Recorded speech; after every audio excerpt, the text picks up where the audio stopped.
Apple is already in the 2-minute EWO. So everybody doing the 2-minute EWO, when can you enter Apple to the downside?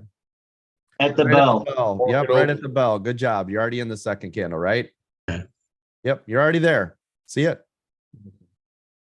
So you're already in that situation. If you want to hold on and wait for a little bit, sure, go ahead, right? There's nothing wrong because you're already in the downward setup position right here, right?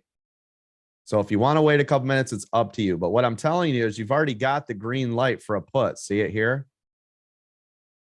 So we enter the put. You bought it here, right? And then it had a nice move. You put your stop here and it moves more. Put your stop here, right? And we're down here. You don't have your stop right here. Why? Because then when it does this pullback, oh, I got stopped out. Dude, you bought it here. Why are you putting a stop, right? That close? Leave it alone. Leave it alone.